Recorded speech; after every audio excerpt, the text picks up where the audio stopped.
মোদীৰ মঙ্গলদৈত কিছু সময় পূৰ্বে যিখন জনসভাত অংশগ্ৰহণ কৰিলে ঐতিহাসিক দিন আছিল আজি দৰঙৰ কাৰণে দৰঙৰ যিখন মেডিকেল কলেজৰ আধাৰশিলা স্থাপন কৰিলে লগতে কুৰুৱা নাৰেঙ্গী সংযোগী যিখন দলং আছিল তাৰ আধাৰশিলা তেওঁলোকে স্থাপন কৰিলে তাৰ লগতে কেবাটাও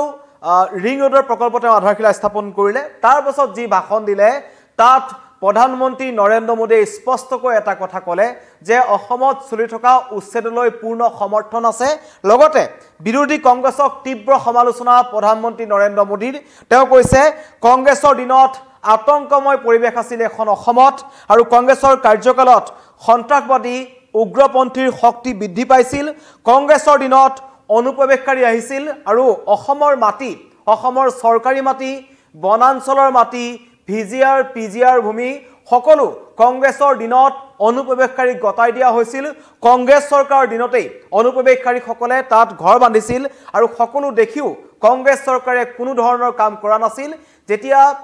ৰাজ্যৰ বহু মাটি এতিয়া বেদখলকাৰী কবলত আছে কিন্তু মুখ্যমন্ত্ৰী ডক্টৰ হিমন্ত বিশ্ব শৰ্মাৰ নেতৃত্বত অনুপ্ৰৱেশকাৰীৰ পৰা মাটি উভতাই অনা হৈছে আৰু এই প্ৰক্ৰিয়া অব্যাহত থাকিব বুলি প্ৰধানমন্ত্ৰী নৰেন্দ্ৰ মোদীয়ে কৈছে আৰু এতিয়া অসম বাণিজ্যৰ কেন্দ্ৰবিন্দুত পৰিণত হৈছে বিজেপি চৰকাৰে অনুপ্ৰৱেশকাৰীক মাটি দখল কৰিবলৈ নিদিয়ে চৰকাৰী ভূমিৰ পৰা বেদখলকাৰীসকলক উচ্ছেদ কৰা হ'ব এই উচ্ছেদ অভিযান কোনো কাৰণত বন্ধ নহয় বুলি দেশৰ প্ৰধানমন্ত্ৰী নৰেন্দ্ৰ মোদীয়ে আজি যিটো ভাষণ প্ৰসংগত তেওঁ ক'লে আৰু কৈছে অনুপ্ৰৱেশকাৰীসকলে বেদখলকাৰীসকলে সন্দেহযুক্ত নাগৰিকসকলে আমাৰ মাতৃভক্তিক নিৰ্যাতন কৰে সীমান্তত জনগাঁথনি সলনিৰ ষড়যন্ত্ৰ কৰা হৈছে এটো 15 আগষ্টৰ দিনাখন লালকিল্লাত ভাষণ দিয়াৰ সময়তো প্ৰধানমন্ত্ৰী মোদীয়ে উল্লেখ কৰিছিল খানাপাৰাত আমাৰ হিমন্ত বিশ্ব শৰ্মাই উল্লেখ কৰিছিল যে জনগাঁথনি সলনি কৰিবৰ কাৰণে এটা চক্ৰই এই ষড়যন্ত্ৰ কৰি আছে একাংশ সন্দেহযুক্ত নাগৰিক অনুপ্ৰৱেশকাৰী বা একাংশ বিশেষ সম্প্ৰদায়ৰ লোকে যিটো ফিনিশ আসাম জেহাদ চলাই আছে তেওঁলোকৰ লক্ষ্যটোৱে হৈছে যে একোটা সমষ্টিৰ জনগাঁথনি সলনি কৰি ভৱিষ্যত সময়ত সেই সমষ্টিবোৰ তেওঁলোকৰ নিজৰ দখল লৈ নিয়া তেওঁলোকৰ সংখ্যাগৰিষ্ঠতা তাত কৰা এই কথা মোদীয়ে আজি পুনৰবাৰ ক'লে যে সীমান্তৰ জনগাঁথনি সলনি এটা ষড়যন্ত্ৰ চলিছে বাংলাদেশৰ প্ৰসংগ আহে বিজেপিৰ লক্ষ্য অনুপ্ৰৱেশকাৰীক দেশৰ পৰা ৰক্ষা কৰা অনুপ্ৰৱেশকাৰীসকলক দেশৰ পৰা খেদি পঠিওৱা প্ৰথমতে চিনাক্ত কৰা তেওঁলোকক চৰকাৰী ভূমিৰ পৰা উচ্ছেদ কৰা চিনাক্ত কৰা তাৰ পিছত বিতৰণ কৰা বিৰোধী নেতাক প্ৰধানমন্ত্ৰী মোদীৰ প্ৰত্যাহ্বান অনুপ্ৰৱেশকাৰীসকলক ৰক্ষা দিয়া সকলক চাই লোৱা হ'ব কাৰ কিমান খা আছে আমি চাই লম মোদীয়ে মন্তব্য কৰিছে আৰু আওপকীয়াকৈ কাৰণ বিভিন্ন এই সময়ছোৱাত যেতিয়াৰ পৰা উচ্ছেদ অভিযান চলিছিল উৰিয়ামঘাট হওক গোৱালপাৰা হওক পাইকান সংৰক্ষিত বনাঞ্চল হল ৰাজ্যজুৰি যেটো উচ্ছেদ অভিযান চলিছে তাত একাংশই ৰাজনৈতিক গ্ৰহণ খানিছিল উচ্ছেদক লৈ একাংশই উচ্ছেদ অভিযানক লৈ একাংশই ৰাজনীতি কৰিব বিচাৰিছিল মাদানীৰ দৰে নেতা আহিলে আহি পেলাই তেওঁলোকে মন্তব্য কৰিলে যে এয়া বিজেপি চৰকাৰে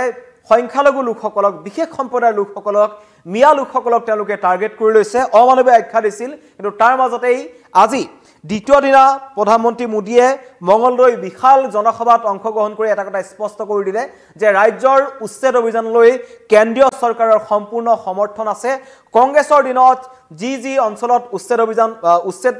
হৈছিল বেদখল হৈছিল সেই বেদখল মুক্ত কৰা হ'ব আৰু এই অভিযান অব্যাহত থাকিব এডোখৰ মাটিও অনুপ্ৰৱেশকাৰী বেদখলকাৰী সন্দেহযুক্ত নাগৰিকৰ হাতত বিজেপি চৰকাৰে থাকিবলৈ নিদিয়ে বুলি কৈ হিমন্ত বিশ্ব শৰ্মাৰ প্ৰশংসাত পঞ্চমুখ হৈছে প্ৰধানমন্ত্ৰী নৰেন্দ্ৰ মোদী কেইবাটাও গুৰুত্বপূৰ্ণ কথা কৈছে অসমৰ কথা আজি বিশেষকৈ মঙ্গলদৈত অসমীয়াতে ভাষণ আৰম্ভ কৰিলে প্ৰধানমন্ত্ৰী নৰেন্দ্ৰ মোদীয়ে আৰু লগতে কৈছে অপাৰেচন সিন্দুৰৰ পাছত মই প্ৰথমবাৰ অসমলৈ আহিছো আৰু মা কামাখ্যাৰ আশীৰ্বাদত মা কামাখ্যা ধামৰ প্ৰসংগ মোদীৰ ভাষণত আহিছে কৈছে মা কামাখ্যাৰ আশীৰ্বাদত অপাৰেচন সিন্দুৰে সফলতা পালে পাকিস্তানে উচিত প্ৰত্যুত্তৰ পাইছে আৰু লগতে মঙ্গলদৈটো সুধাকণ্ঠক স্মৰণ কৰিলে প্ৰধানমন্ত্ৰী নৰেন্দ্ৰ মোদীয়ে লগতে কৈছে মুখ্যমন্ত্ৰীয়ে নিশা এটা ভিডিঅ' দেখুৱাইছিল য'ত মল্লিকাৰ্জুন খৰগে যিজন কংগ্ৰেছৰ জ্যেষ্ঠ নেতা তেওঁ কৈছিল যে এজন গায়কক সুধাকণ্ঠ ডক্টৰ ভূপেন হাজৰিকাক কংগ্ৰেছে কি দৃষ্টিকোণেৰে চাইছিল কেনেকৈ চাইছিল মল্লিকাৰ্জুন খৰগেৰ সেই ভিডিঅ'তে প্ৰমাণ কৰে তেওঁ যেতিয়া ভাৰতৰত্ন দিয়া হৈছিল বিজেপি চৰকাৰৰ দিনত তেতিয়া মল্লিকাৰ্জুন খৰগে কৈছিল যে এজন গায়কক কিয় ভাৰতৰত্ন দিব লাগে কংগ্ৰেছে সুধাকণ্ঠ ডক্টৰ ভূপেন হাজৰিকাৰ যি মহান কৰ্মৰাজি আছে তেখেতৰ যি মহান তেখেতৰ কৰ্মৰাজি আছে বা তেখেতৰ যি দাৰ্শনিক চিন্তাধাৰা আছে সেই চিন্তাধাৰা কিন্তু তেওঁলোকে বুজি নাপালে এইখন বিজেপি চৰকাৰে বুজি পাইছে কৈছে এজন কংগ্ৰেছী নেতাই কোৱা কথা বা ভাৰতৰত্ন ডক্টৰ ভূপেন হাজৰিকাক কংগ্ৰেছে কিদৰে সমালোচনা কৰিছিল সেই কথা দেখি মই দুখ পাইছো বুলি প্ৰধানমন্ত্ৰী মোদীয়ে মন্তব্য কৰিছে লগতে কংগ্ৰেছক সমালোচনা কৰি চীনা যুদ্ধৰ সময়ত 1962 চনত নেহেৰুৱে কি কৈছিল সেই কথা মোদীয়ে আজি পুনৰবাৰ প্ৰমাণ পেলাই দিছে মনত পেলাই দিছে তেওঁ কৈছে যে আমাৰ দিনত উত্তৰ পূৰ্বাঞ্চলক আমি যিদৰে চাইছো আৰু কংগ্ৰেছে কেনেদৰে চাইছিল সেই কথাটো মনত পেলাই দিলে হ'ল নেহেৰুৰ কথা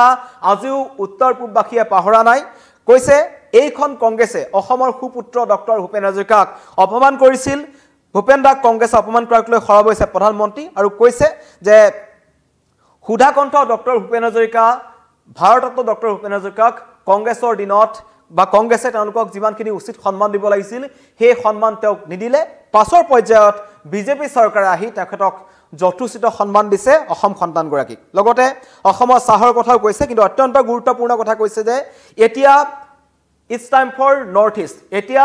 উত্তৰ পূৰ্বাঞ্চলৰ সময় আহি পৰিছে কংগ্ৰেছৰ দিনত ব্ৰহ্মপুত্ৰত মাত্ৰ 3খন দলং নিৰ্মাণ কৰা হৈছিল আমাৰ 10 বছৰীয়া শাসনকালত 6খন দলং আমি নিৰ্মাণ কৰিছো কুৰুৱা নাৰেংগী দলঙৰ শিলান্যাস কৰা হ'ল তাৰ পিছত এই মন্তব্য কৰিছে আৰু উজনি অসমলৈ যোৱা বাহনসমূহ যিবোৰ অনুপ্ৰৱেশকাৰী যেটো ফিনিশ আসাম জেহাদ চলি আছে সেই জেহাদকো কিন্তু বন্ধ কৰিব লাগে বুলি তেওঁ মন্তব্য কৰিছে আৰু অত্যন্ত গুৰুত্বপূৰ্ণ বহু মন্তব্য কৰিছে 11 বছৰত বিগত 11 বছৰত দেখত দুগুণ বাহিল মেডিকেল কলেজৰ সংখ্যা যেটো উন্নয়নৰ কথা কৈ আছে কংগ্ৰেছৰ দিনত কিমান উন্নয়ন হৈছিল আৰু বিজেপিৰ দিনত কিমান উন্নয়ন হৈছে সেই কথা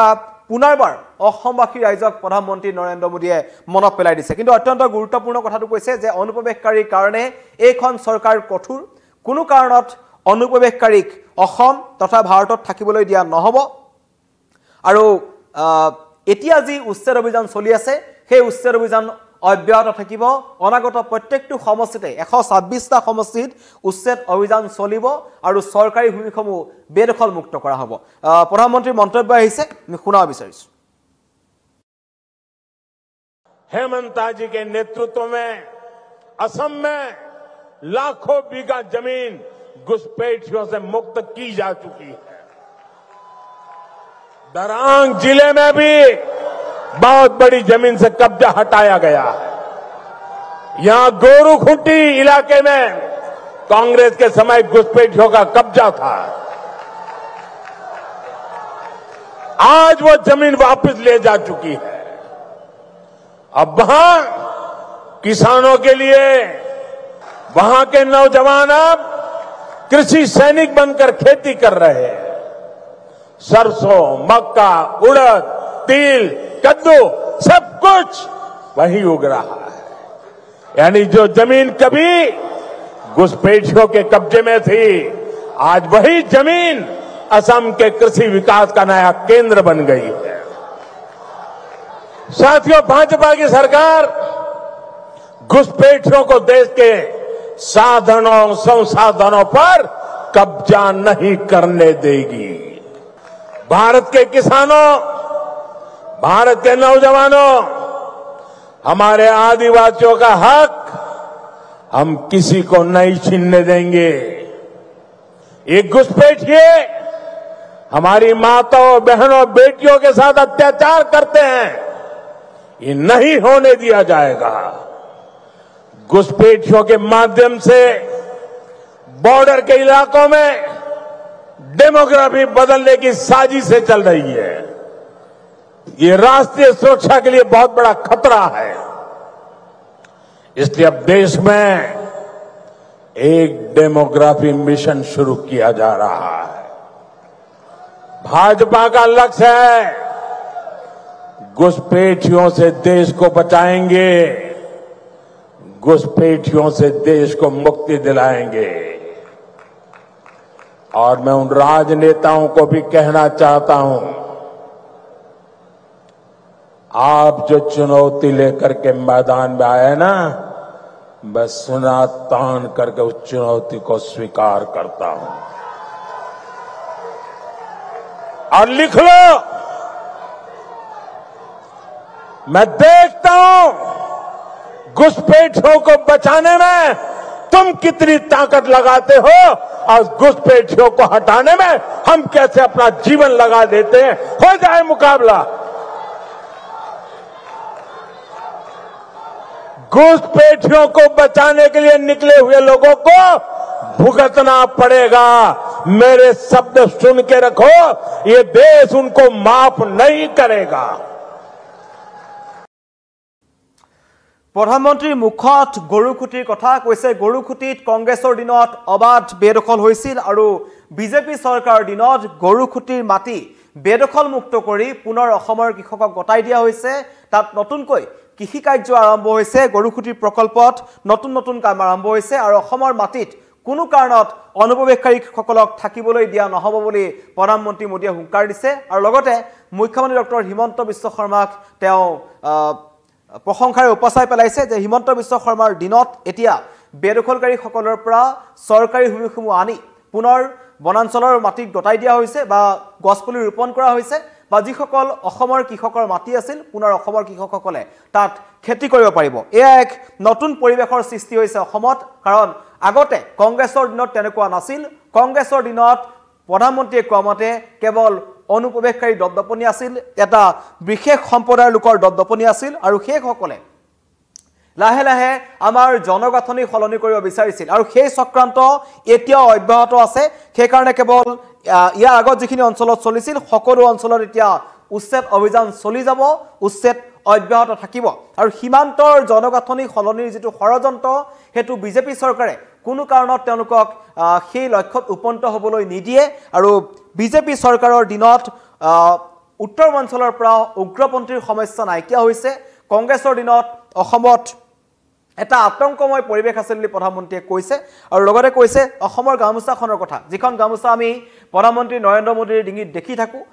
সেই গামোচাখনৰ কথা তেওঁ পুনৰবাৰ আওৰাইছে মঙলদৈ জনসভাত। তেওঁ কৈছে মোৰ ডিঙিত গামোচাখন ওলমি থকা বহুত দিন হ'ল, মোৰ বেগত ৩-৪খন গামোচা সদায়ে থাকে। এই ধৰণৰ মন্তব্য কৰিছে। অসমৰ প্ৰতি প্ৰধানমন্ত্ৰী নৰেন্দ্ৰ মোদীৰ যিটো এটা টান আছে বা তেখেতৰ এটা যি সম্পৰ্ক আছে সেই সম্পৰ্ক তেওঁ পুনৰবাৰ প্ৰতিপন্ন কৰিলে আৰু লগতে কৈছে যে সুধাকণ্ঠ ডক্টৰ ভূপেন হাজৰিকাৰ দৰে এজন মহান মনীষীক কংগ্ৰেছে ভাৰতৰত্ন দিওঁতে যি ধৰণৰ মন্তব্য কৰিছিল সেই মন্তব্য অত্যন্ত দুখজনক, অত্যন্ত গৰিহণাৰ যোগ্য। কাৰণ সুধাকণ্ঠ ডক্টৰ ভূপেন হাজৰিকাৰ দৰে এজন মহান মনীষীক ৰাজনৈতিক পাকচক্ৰত আনিব নালাগে। কিন্তু কংগ্ৰেছে বিজেপি চৰকাৰে তেখেতক ভাৰতৰত্ন দিয়াৰ সময়ত মল্লিকাৰ্জুন খৰগেই যেটো কথা কৈছিল যে এজন সাধাৰণ গায়কক কিহৰ কাৰণে ভাৰতৰত্ন দিব লাগে এনেকুৱা ধৰণৰ প্ৰশ্ন উত্থাপন কৰিছিল। কিন্তু doctor Bhupen Hazarika, Bharat Ratna doctor Bhupen Hazarika, Sudhakantha doctor Bhupen Hazarika এজন সাধাৰণ গায়ক নাছিল। তেওঁ চিন্তাধাৰা কিমান ওপৰৰ আছিল, তেওঁ কিমান আগত আমাতকৈ চিন্তা কৰিছিল সেই কথা তেখেতৰ প্ৰতিটো গানে আজিৰ তাৰিখত আমাক সোঁৱৰাই থাকে। সেই কথাকে পুনৰ মঙলদৈত প্ৰধানমন্ত্ৰী নৰেন্দ্ৰ মোদীয়ে স্মৰণ কৰিলে আৰু কংগ্ৰেছক তীব্ৰ সমালোচনা কৰিছে আৰু লগতে কৈছে যে উচ্ছেদ অভিযান অব্যাহত থাকিব, উচ্ছেদ অভিযান বন্ধ নহয়। সেইকাৰণে বেদখলকাৰীসকল সাৱধান হওক। বেদখলকাৰীসকলে যি অঞ্চলত বহি আছে তেওঁলোকক তাৰ পৰা যি ধৰণে অসম চৰকাৰে কৈছিল তাৰ পৰা উঠি যাবলৈ পুনৰবাৰ আওপকীয়াকৈ মঙলদৈ সভাৰ পৰা এবাৰ প্ৰধানমন্ত্ৰীয়ে তেওঁলোকক সকীয়াই দিছে যে উচ্ছেদ অভিযান অব্যাহত থাকিব আৰু এই উচ্ছেদলৈ প্ৰধানমন্ত্ৰী নৰেন্দ্ৰ মোদীৰ মুকলি সমৰ্থন আছে। ধন্যবাদ।